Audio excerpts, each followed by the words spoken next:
Happy Tuesday, Dog Nation. I'm Brandon Adams, and this is DawgNation Daily, the daily podcast for Georgia Bulldogs fans. We're presented today by Engineered Solutions of Georgia. Another vacation show for us. I feel like things went pretty well on Monday's edition of the program. No real hiccups.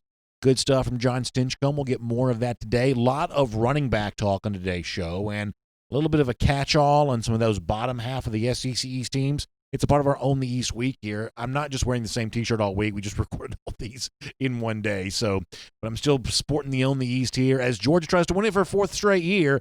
Let's talk about how, including next on some running back stuff, including potentially the chance that James Cook has a breakout year. Let's begin with that. DawgNation Daily, the daily podcast for Georgia Bulldogs fans, presented by Engineered Solutions of Georgia, begins right now. Today's episode of DawgNation Daily is brought to you by Engineered Solutions of Georgia. Dial 678-ESOG now for a solution to your foundation and waterproofing problems. Presented by DawgNation.com. This is DawgNation Daily, the daily podcast for Georgia Bulldogs fans. Here's your host, Brandon Adams. Spent a lot of time at the beginning of yesterday's show saying that history could be made by UGA by winning the SEC East for a fourth consecutive year, or as we like to say, to own the East again, 4 straight seasons that could happen. If it does take place, I think one of the things you'll say about this year's version of Georgia that makes it different than the 17, 18, 19 versions of Georgia that have won the division the last 3 years is the expectation for the running back position. When Georgia came back in 2017, it knew it had Nick Chubb and Sonny Michel and felt great about that. Unproven a bit in 2018, but you had seen DeAndre Swift do some really good things as a freshman. He had the touchdown that put the game on ice against Auburn in the SEC championship game as a for instance on that. And, of course, he came back for 2019. You kind of already knew what you had in him. You have felt like Georgia has been pretty proven at the running back spot these last 3 years. Georgia is maybe less proven going into this season than you're used to seeing the Dogs beat the running back spot. In fact, you may have to go back prior to the time of Todd Gurley arriving at Georgia, almost a full decade ago, to find a season in which we feel like we know less about the Georgia running backs than we know going into the season.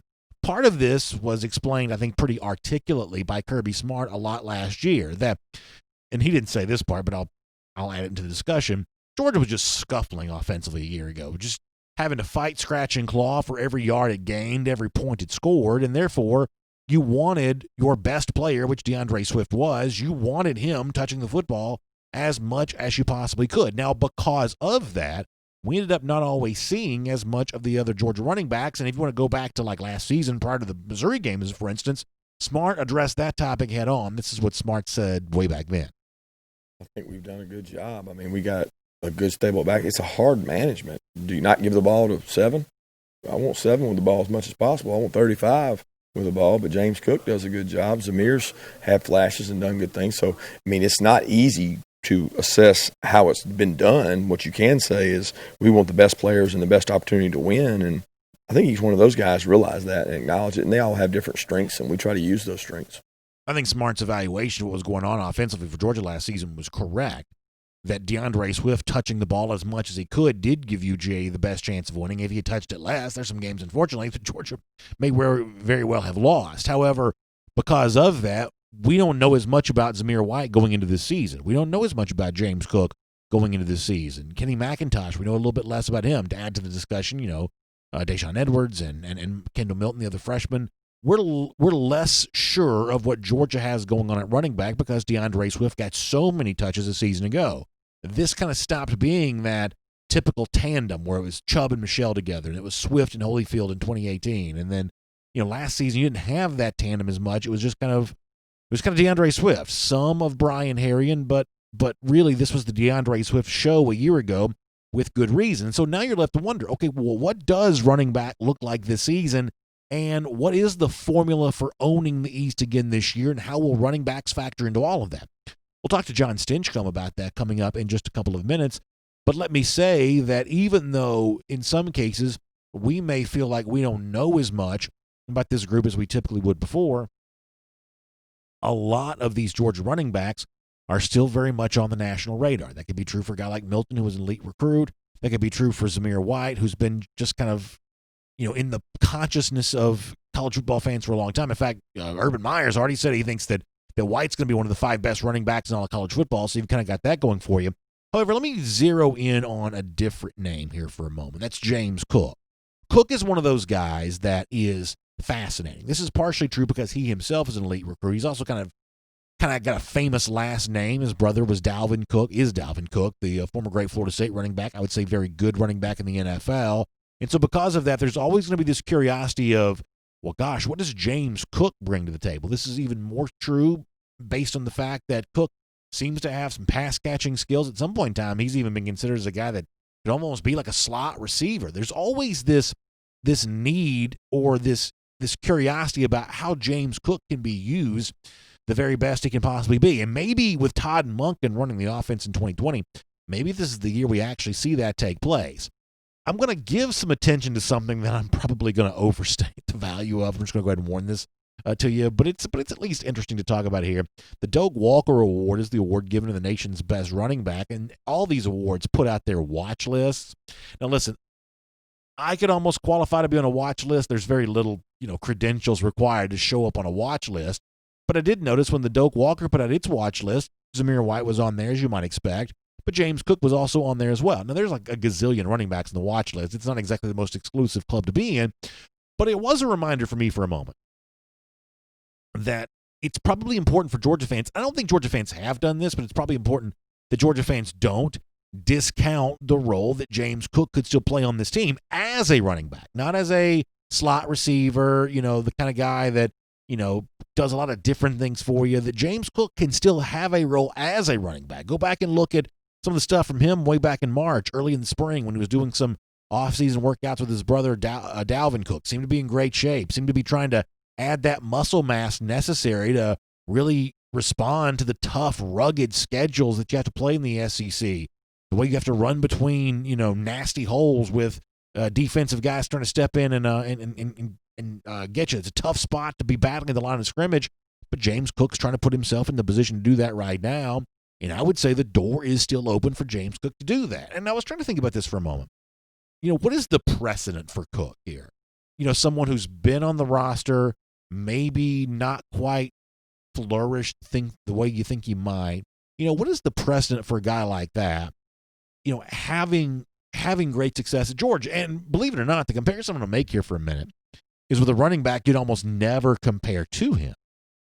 But isn't there potentially a pathway for James Cook that's going to look a little bit different if it does come together and James Cook has a really good season for Georgia this year? Couldn't it potentially be a little bit similar to what Elijah Holyfield did at Georgia, even though Holyfield is the kind of bruising running back that you would never really compare to James Cook, who seems to use his speed, quickness, his elusiveness a whole lot more. But go back and look at the way that Elijah Holyfield's career played out at UGA. This was a guy in 2016 who got fewer carries than Brian Herrien and fewer rushing yards. Even in 2017, Holyfield is kind of like that number probably 4 running back for UGA, got more rushing yards than Brian Herrien, but Herrien still got more carries. I think after the first couple of years for both Herrien and Holyfield on this Georgia roster, I think you would have probably said that Herrien was ahead of Holyfield. At least you would have debated that, considered that as a possibility. And yet in 2018, through I think no fault of Brian Herrien's, Elijah Holyfield just kind of jumped the line a bit. He emerged as a 1,000-yard rusher and really kind of, put himself into a different category in terms of how he was viewed nationally and also the pecking order for him within those Georgia running backs. And really, in a lot of ways, that's the kind of same path that James Cook trying to travel this year.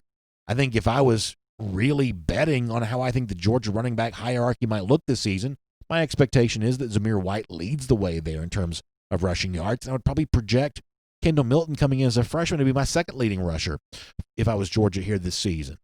But James Cook, much the same way that Elijah Holyfield did in 2018, has a chance to have something to say about that here this season. And I'm not telling you should make a big deal about the fact that he's on the Doak Walker watch list, because who's not on a watch list this time of year? But the fact that he is showing up on the national radar means that he ought to be on the radar for Georgia fans there as well. I think the presence of Todd Monken, we're going to talk more to John Stinchcomb about this in a moment. I think the presence of Todd Monken as an offensive coordinator, even though he's kind of thought to be more of a quarterback's OC, passing game OC, I think he really benefits running backs. And a guy like James Cook may be the running back to benefit from this the most. We'll certainly look forward to finding out how all of that plays out. My name is Brandon Adams, and this is DawgNation Daily, the daily podcast for Georgia Bulldogs fans, presented today by Engineered Solutions of Georgia. We're not live, but we're still on video, Facebook and YouTube. We're pre-recording this because I'm on vacation this week, but I'm glad to have you check in on the show nonetheless as we continue our Own the East season preview series with quarterbacks off the top of yesterday's show, running backs here today. More from John Stinchcomb on that topic in a moment. A little deeper look at some of the teams that Georgia will face in the SEC East a bit later on there as well. The fourth straight year we've done the Own the East season preview, and it's fun to be a part of that with all of you here today. Of course, Engineered Solutions of Georgia makes it possible. They can certainly take care of you for any of your foundation or waterproofing issues. It's been kind of a rainy year. You may see water popping up, wet spots in your crawl space, dampness in your basement. Nobody wants that. Garage areas, these kinds of things can be true too. Sometimes that leads to even the cracking of the foundation. Let's face it, if you're looking at a scenario where you see those horizontal cracks in your foundation, if you see evidence that you may be dealing with a foundation issue, it's easy to want to put that off, but I'm going to tell you something that you already know. You should not do that. You need to get it seen about right now, and you want smart people to do the work for you. Engineered Solutions of Georgia has 2 full-time engineers on staff. They're also proud partners of UGA. That makes them fun to do business with, but they can take good care of you. They'll do good work for you, and they are very easy to get in touch with. Simply dial 678-ESOG now. That's 678-ESOG now. That'll get you in touch with Engineered Solutions of Georgia. Let me do one more thing on the topic of running back before we get John Stinchcomb a little deeper on this. You know, as I said before, if I'm guessing on that pecking order for Georgia running backs this year, I do think that James Cook's heavily involved with this. I think this could be the big year for Zamir White. The one thing about Kendall Milton, the reason why I kind of put him so high in that discussion is because when you go back and look and see the way in which in 2014 was very easy for a freshman running back like Nick Chubb to step on the scene, and even if he didn't start the year off as starter, that was Todd Gurley's job. When Gurley went down, Chubb was able to step right in. You know, we've seen inexperienced Georgia running backs really thrive before. I don't think it's too much to ask for Kendall Milton this year. By the way, it's not me saying that I expect Milton to be as good as a freshman as Nick Chubb was in 2014. I just don't think that the job is too big for really capable freshman running back, which I believe that Milton will be. I think the overall good news is this, that while we may be forced to admit we know less about Georgia running backs than we typically would this time of year, still has a chance to be one of the strengths of the Georgia roster. We may be pleasantly surprised along the way. So that's kind of my thoughts on that as part of our Own the East season preview on that topic. John Stinchcomb's got a whole lot more on that subject, and then after that, we'll look at some of the other teams that Georgia will face this year in the SEC East. It's pre-recorded. I'm on vacation, but the shows are still plenty busy and hopefully fun for you. Thanks for being here on DawgNation Daily, presented by Engineered Solutions of Georgia.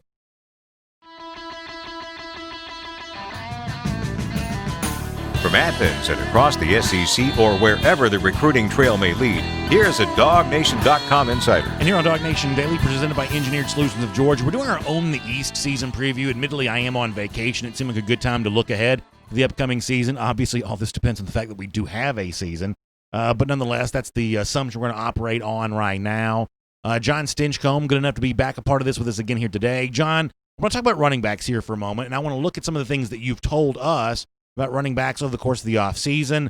Uncertainty a little bit, maybe less returning production at running back than we're used to seeing Georgia have, and yet you've said that you still think that the running back position is going to be one of the strengths of this team. Let me start our conversation with there, and you can share your thoughts on that.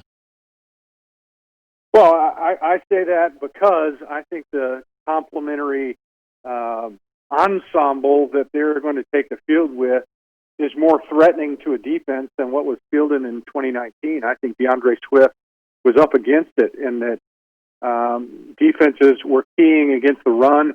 That was the storyline for the entire season of challenging Georgia's offense to produce outside of number 7. And I think there's more opportunity this year. Obviously, Pickens started to emerge.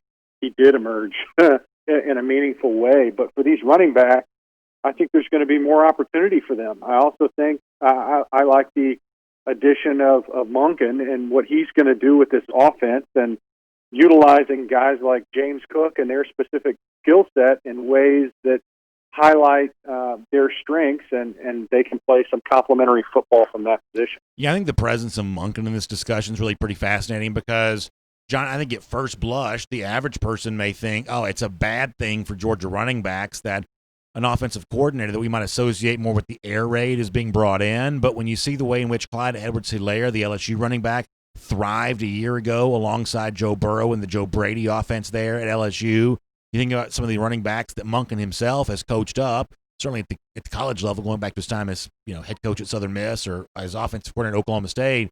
You see that when defenses are forced to think a lot about the passing game and covering the entire field, both the width and the deep throw there as well, all of a sudden running backs seem to find a pretty good angle and lane to run in those scenarios, don't they?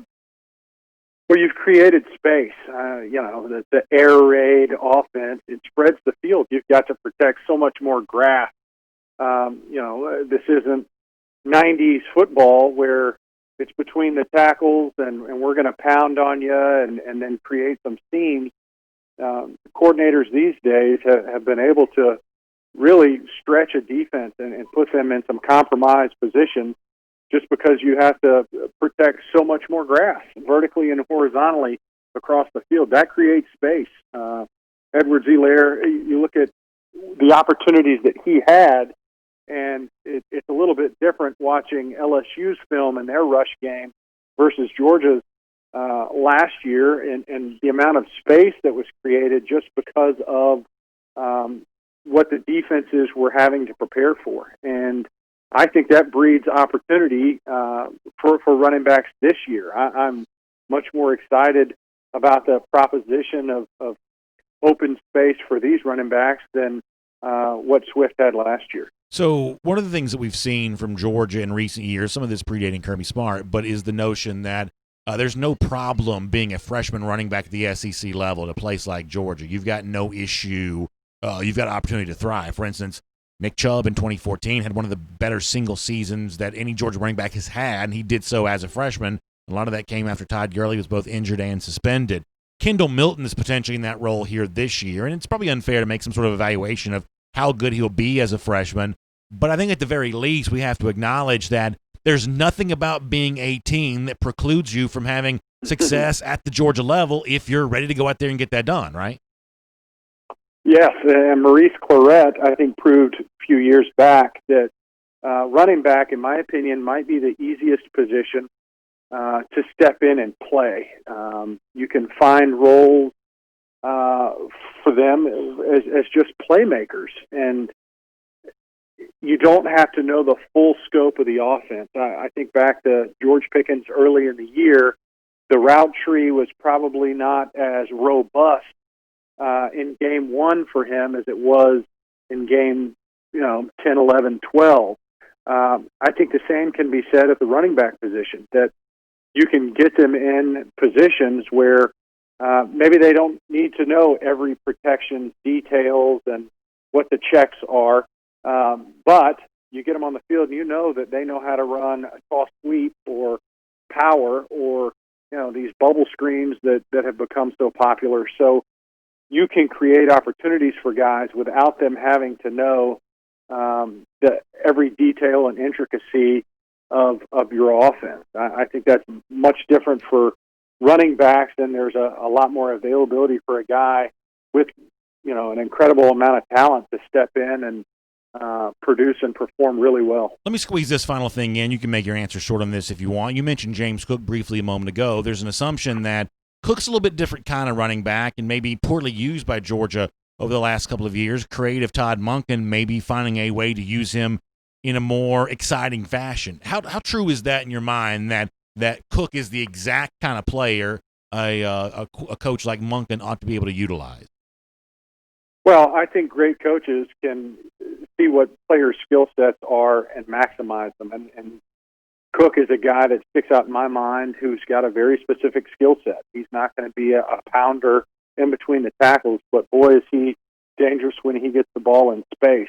So for him, there should be other opportunities where you can create and be a little more imaginative. In the same sense that I think you can identify what Zeus's strengths are and maximize those. and I'm still excited about seeing the rest of the stable of backs. I mean, you've got McIntosh in there, and I mean, there's just a number of options in addition to waiting to see what a rookie like Kendall Milton brings to the table. It's our On the East season preview. We'll talk wide receivers tomorrow. John, look forward to being with you then. Always a blast. Go Dogs.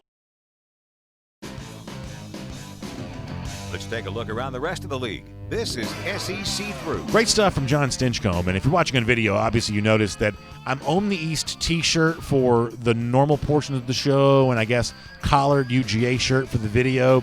If I was smart, we'd have continuity with the outfits, but as many of you are aware, I'm not that smart. So nonetheless, we're still having a good time. And we're going to roll into our SEC Through here. And let's see, we did Florida last Thursday. We did Tennessee on Friday. Started the week with South Carolina yesterday. I'm not giving a full day to Vanderbilt, Kentucky, Missouri, because I don't think I can get you to pay attention for 5 minutes. So let me see if I can squeeze these three teams in together as we go On the East season preview style here with the look of the other teams in the division. I actually do think there's one thing pretty interesting about Kentucky here for a moment. Terry Wilson, if he's healthy, is a pretty good quarterback, but there is a very good chance, assuming that he gets good news from the SEC or the NCAA, and I would have to think that JT Daniels being eligible at Georgia, if you're Joey Gatewood, the former Auburn quarterback going to Kentucky, you've got to think that helps your cause a little bit, I guess. I mean, I have no idea. But even if healthy, Wilson, I think Gatewood potentially emerges as the starting quarterback there at Kentucky and could make that team kind of interesting. I don't know how good Joey Gatewood is. I mean, I do think it was telling that when Auburn was choosing Bo Nix as its starter, they had a gazillion quarterbacks there for a while, and it was kind of whittled down to either Gatewood or Nix as the potential starter. At a certain point in time, Malzahn admitted that it wasn't going to be Malik Willis, who a lot of Auburn fans would have told you for a while was going to be a good quarterback. Malzahn eventually admitted that wasn't going to happen. The other guy there was Court Sandberg, who I don't really know that you need to even know much about at all. But Gatewood was the guy that was potentially competing with Bo Nix there. And I don't think he was ever really a serious contender to win it necessarily, but he at least got a look there, and now he's at Kentucky. I think the presence of Gatewood with the Wildcats could end up being kind of a valuable proposition. Here's the one thing that Georgia fans have to always be aware of, and the one thing that Mark Stoops has worked out for himself. And by the way, I think of Stoops as kind of what Dan Mullen used to be. Dan Mullen, when he was at Mississippi State, was the middling coach on the mediocre program who media types wanted to make themselves feel smart by vouching for. That used to be Mullen at Mississippi State. That's Mark Stoops now. Mark Stoops is a little bit of a media darling. People like to rank him high on coaches in the SEC. He's the new does more with less guy around the league. And I'm not anti-Mark Stoops. I just think it's kind of funny that media types sort of always have to have one of those guys. Stoops is seemingly the new guy that occupies the spot that Dan Mullen used to have. Here is the one thing I think undoubtedly Stoops has done well since coming to Kentucky. Remember, Kentucky is tucked right there underneath Southern Ohio, right across the border. You get the Cincinnati area, and that's fertile soil for offensive linemen. The one place that I think Stoops has really done well, they've recruited well along the offensive line, and their offensive lines have played well because of that. So when I think of Kentucky, I think of good offensive linemen. I think they have a good offensive line again this year. And if it's Joey Gatewood at quarterback, this may be a real weapon for them offensively. That's worth paying attention to. As far as Missouri goes, the other team that we'll mention here, they do have a very good running back. Larry Roundtree is that guy. Other than that, I'm not sure I can tell you any player on the Missouri roster. I don't know any players other than that. The one thing that Missouri does not have anymore that they used to have, I mean, they used to be great at rushing the passer, right? Years after years after years. It's Michael Sam. It's, Charles Harris. Just, incredible collection of pass rushers. They don't rush the passer anymore. And they've, Barry Odom's obviously not there anymore. Craig Kuligowski, who was the longtime defensive line coach, he's not there anymore either. They've had some coaching attrition that's probably impacted that. Shane Ray, not there anymore. They don't get after the quarterback the way they used to. That's a big, big drop-off for Missouri. Eli Drinkwitz, the new Tigers coach, certainly has the look of a guy who's going to be interesting. He had the funny line about Lou Saban the other day. He's had a couple of these pretty interesting lines. That's not a guy whose personality I knew a whole lot about. Appalachian State, I believe, is where he came from. that's not a guy I necessarily knew a ton about, but it seems like he's going to have a little bit of the personality there for the Tigers. He's kind of already shown some of that kind of stuff off. We'll see how good of a coach he is. And then to finish up our SEC through with Vanderbilt, here's about the only thing I can tell you about Vanderbilt. This very much feels like the Vanderbilt teams that you're used to seeing, and that's not a compliment. I'm not quite sure they have much of anything going on. For a while they were really running the football. They're not going to do that anymore. We've seen Vanderbilt be competent at the quarterback spot before. They're not going to really do that anymore. Vanderbilt has seemingly given up on football at both the institutional level and just flat out on the field there as well. Georgia completely took over the stadium a year ago. If Vanderbilt absolutely evaporated out of the SEC, I wouldn't complain. In fact, I would laud the move. I don't think Vanderbilt's much worth considering really in any factor whatsoever. Think of the worst Vanderbilt team you can remember in your lifetime. This Vanderbilt team is probably somewhat similar to that. And as we wrap up here today, by the way, good memories, by the way, of Georgia fans taking over Nashville a year ago. That seems like a long time ago, doesn't it? Tens upon thousands of Georgia fans in the same place. Not sure when we'll all get to do that again. But nonetheless, pretty good memories all the way around. Here's what else is a good memory. How about 1,361 days? That is how long it's been since those lousy, stinking Gators beat the Georgia Bulldogs. Now, I want some credit for this because we are pre-recording these shows on the same day prior to me being on vacation. And I'm doing all this in my head. So for those of you who think that I'm not well accomplished scholastically, the fact that I'm able to project on Tuesday what the Gator Hater Updater will be, at least I think I'm accurate on this, I feel like I deserve some credit for that. Ultimately, though, it's you who I want to credit. Thank you so much for watching the show, listening to the show, being a part of it, even though I'm not here. Hopefully you're enjoying our Own the East season preview series, and we'll be back to do it again tomorrow. DawgNation Daily, presented by ESOG. And on video. I almost forgot to do that. Something about the show not being live makes doing it really weird. I'm also probably starting to get a little bit punchy because I feel like I've been talking now for what seems like hours. We got 3 more of these bad boys to roll out. But I may just collapse face first on the desk before this is done. But nonetheless, good to have you. This is part of our R.S. Andrews cool down for today. Once again, we're not going to do a bunch of comments because we can't take comments. But I appreciate all of you so much for being a part of what we do here on video. Hopefully during the show you're able to comment with each other, talk about the Georgia running backs, talk about the way in which the rest of the SEC East may play out. Hopefully you're able to do that. I think that's a fun thing to be a part of, and I wish I was here doing it with you, but I am clearly enjoying my vacation. It's nice to take some time off. I need to connect with family and need to do some of that kind of stuff. So I'm glad to be able to do that, and hope you're all staying very healthy, and we're working our way towards what we hope is a college football season here this fall. Big thanks to R.S. Andrews making the R.S. Andrews cool down possible. Air conditioning, heating, plumbing, electric. I say it all the time. If your water heater goes out, in many cases they can replace it for you the same day. But you've got to find them online at rsandrews.com. Y'all make sure to check out ajc.com for your Atlanta news now. As the state battles coronavirus and people within the state battle each other over the topic of the coronavirus, you can stay updated on all of that. ajc.com. Find your Atlanta news now at ajc.com. I will see you back here tomorrow morning, 10 a.m. on video, DawgNation Daily, presented by Engineered Solutions of Georgia. Y'all have a great day, everybody. For more DawgNation videos, check out youtube.com/DawgNation.